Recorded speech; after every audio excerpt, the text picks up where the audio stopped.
देखने को मिलेंगे ये तो आने वाला वक्त बताएगा।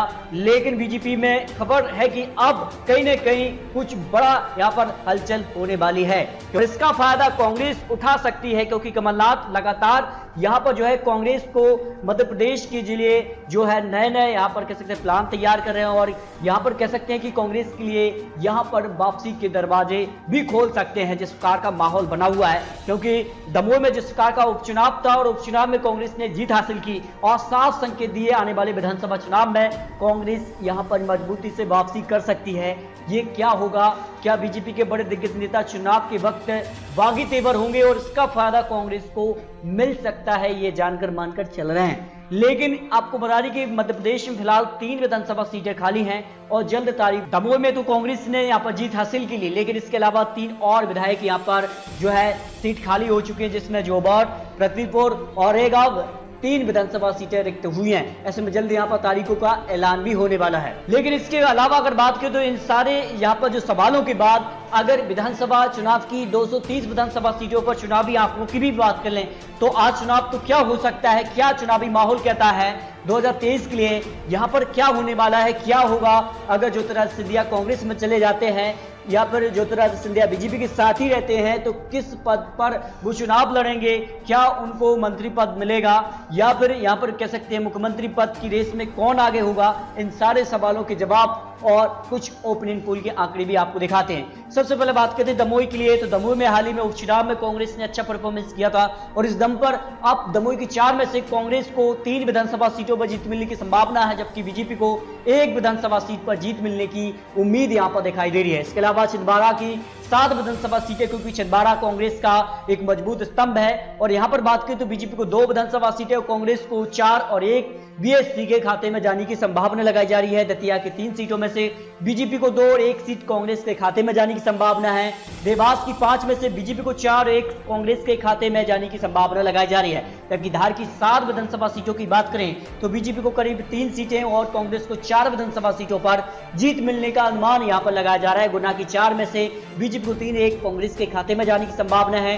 ग्वालियर की 6 सीटें, ग्वालियर में बड़ा यहां पर कह सकते हो उलटफेर इस बार हो सकते हैं, क्योंकि ज्योतिरादित्य सिंधिया अब बीजेपी में आ चुके हैं और कांग्रेस में 2018 में थे तो कांग्रेस ने यहां पर अच्छी सीटों पर जीत हासिल की थी, लेकिन इस बार उलटफेर हो चुका है। यहां पर बात करें तो बीजेपी को करीब 3 सीटें और कांग्रेस को 2 सीटें, 1 सीट बीएसपी के खाते में भी जाने की संभावना लगाई जा रही है। अगर यहां पर उलटफेर होता है तो फिर कहीं ना कहीं कांग्रेस ने 2018 में जो जीत हासिल की थी वो एक बार फिर से कर सकती है, जो आंकड़े यहां पर कह रहे हैं। जबकि हरदा की 2 सीटों में से 1 सीट बीजेपी को और 1 सीट कांग्रेस के खाते में, कटनी की 4 में से बीजेपी को 2 सीटें कांग्रेस के खाते में, खरगोन की 6 में से बीजेपी को 4, 2 सीटें कांग्रेस के खाते में जाने की संभावना लगाई जा रही है। जबकि मंदसौर की 4 सीटों में से बात करें तो बीजेपी को करीब 3 सीटें, 1 सीट कांग्रेस के खाते में जा सकती है। मुरैना काफी महत्वपूर्ण हो जाता है, क्योंकि यहाँ पर जो है काफी अच्छी यहाँ पर पकड़ मानी जाती है, और यहाँ पर बात करें तो बीजेपी को करीब 2 सीटें और कांग्रेस को 4 सीटों पर जीत मिलने की उम्मीद यहाँ पर दिखाई दे रही है, क्योंकि 2018 में भी कांग्रेस ने यहाँ पर अच्छी पकड़ बनाई थी।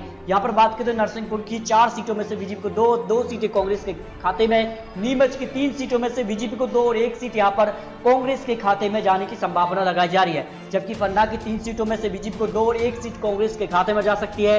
रायसेन की 4 सीटों पर बीजेपी को 1-2 सीटें कांग्रेस के खाते में, 1 सीट बीएसपी, क्योंकि बीएसपी का ये क्षेत्र में काफी अच्छा वोट बैंक माना जाता है। और यहाँ पर बात करें राजगढ़ की 5 में से बीजेपी को 3, 1 सीट कांग्रेस के खाते में और 1 सीट अन्य के खाते में भी जा सकती है। जबकि रतलाम की 5 में से बात करें तो बीजेपी को करीब 4 सीट और 1 सीट यहाँ पर कांग्रेस के खाते में जा सकती है। यहाँ पर बात करते हैं रीवा की 8 में से बीजेपी को करीब 5 विधानसभा सीटों पर जीत मिल सकती है, जबकि कांग्रेस को 3 विधानसभा सीटों पर। जबकि सागर में बड़ा उलटफेर हो सकता है। सागर में बीजेपी के 3 बड़े दिग्गज नेता आते हैं, जिनमें अगर बात करें तो भूपेंद्र सिंह मंत्री जी और यहाँ पर गोपाल भार्गव, और यहाँ पर हाल ही में जो कांग्रेस से आए यहाँ पर कह सकते हैं गोविंद सिंह राजपूत अब बीजेपी में आ चुके हैं। तो 3 मंत्री बीजेपी के सागर से आते हैं, तो सागर में बीजेपी को करीब 6 सीटें, जबकि कांग्रेस को 2 सीटें मिलने की संभावना यहाँ पर लगाई जा रही है। जबकि सतना की 7 विधानसभा सीटों में से बीजेपी को करीब 4 और कांग्रेस के खाते में 3 सीटें, सीहोर की 4 में से बीजेपी को 2 सीटें कांग्रेस के खाते में जा सकती हैं। सिवनी की 4 में से 3 सीटें बीजेपी को और 1 सीट यहां पर कांग्रेस के खाते में जाने की संभावना है।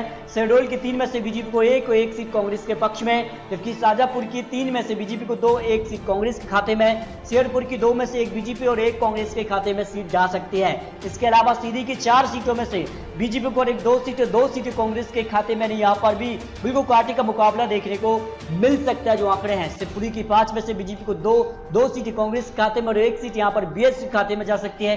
सिंगरौली की 3 में से बीजेपी को करीब 2 सीटें और 1 सीट कांग्रेस के पक्ष में जा सकती है। टीकमगढ़ की 5 में से बीजेपी को दो सीट कांग्रेस और 1 सीट यहां पर बीएसपी खाते में जा सकती है। जबकि उज्जैन की 7 में से बात करें तो बीजेपी को करीब 5 विधानसभा सीटें, 1 सीट कांग्रेस के खाते में, 1 सीट बीएसपी के खाते में जा सकती है। मरिया की 2 में से बीजेपी को एक सीट कांग्रेस के पक्ष में। झाबुआ की 3 में से बीजेपी को करीब 2 सीटें और 1 सीट यहां पर बात करें तो यहां पर कांग्रेस के पक्ष में जाने की संभावना लगी जा रही है। जबकि जबलपुर की 8 में से बीजेपी को 5, कांग्रेस को 3 सीटें जाने की संभावना है, क्योंकि यहां पर मजबूत स्तंभ है। इंदौर की 9 सीटों में से अगर बात करें तो करीब बीजेपी को 7 और कांग्रेस के पक्ष में 2 सीटें जा सकती हैं।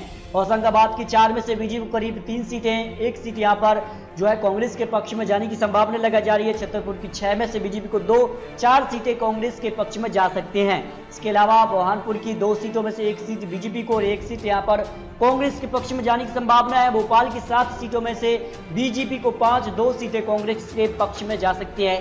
भिंड की 5 में से बीजेपी को 3 और 2 सीटें कांग्रेस के पक्ष में। इसके अलावा बैतूल की 5 में से बीजेपी को 3, 2 सीटें कांग्रेस के पक्ष में जाने की संभावना है। बड़वानी की यहां पर 4 में से बीजेपी को 2 सीटें कांग्रेस के पक्ष में जा सकती हैं। बालाघाट की 6 में से बीजेपी को 4 सीटें, कांग्रेस के पक्ष में 2 सीटें यहां पर जाने की संभावना लगाई जा रही है। अनूपपुर की 3 में से बीजेपी को 1 सीट कांग्रेस के पक्ष में जा सकती है। आगर मालवा की 2 सीटों में से दोनों सीट जो है बीजेपी के खाते में जा सकती हैं। विदिशा की 5 में से बीजेपी को 3 सीटें, 2 सीटें कांग्रेस के पक्ष में जाने की संभावना लगाई जा रही है। यानी मध्य प्रदेश के लिए 2023 का चुनावी माहौल में अगर बात करें 230 विधानसभा सीटों पर चुनाव होता है तो बीजेपी को करीब 105 विधानसभा सीटें, जबकि कांग्रेस को 108 विधानसभा सीटों पर जीत मिलने की संभावना लगाई जा रही है। यानी बीजेपी कांग्रेस में कांटे का मुकाबला देखने को मिल सकता है। लेकिन बागी तेवर के बाद यह आंकड़ा बदलेगा, क्योंकि इस बार जो आंकड़े कह रहे हैं, जो माहौल बन रहा है, इसके बाद काफी कुछ हलचल होगी। कुछ बड़े दिग्गज नेता कांग्रेस में शामिल हो सकते हैं तो कुछ बड़े दिग्गज नेता यहां पर बीजेपी में भी शामिल हो सकते हैं। ऐसे में बीएसपी काफी महत्वपूर्ण हो जाता है। क्या बीएसपी यहां पर एक कह सकते हैं ट्रम्प कार्ड बनेगा और वो तय करेगा कि आखिर मध्य प्रदेश में किसकी सरकार बनेगी, क्योंकि 2018 में भी यहां पर बीएसपी के दम पर ही कांग्रेस ने सरकार बनाई। लेकिन जो है ज्योतिरादित्य सिंधिया के साथ जो बागी तेवर, कुछ एमएलए रिजाइन के बाद जो है बीजेपी ने अपनी सरकार बना ली। तो 2023 में किसकी बनने वाली सरकार, क्या होने वाला है मध्य प्रदेश में, इस पर अपनी राय कमेंट बॉक्स में रखिए। आखिर मध्य प्रदेश में बीजेपी की तरफ से अगर जीतती है तो कौन बनेगा मुख्यमंत्री, या फिर मध्य प्रदेश के लिए अगले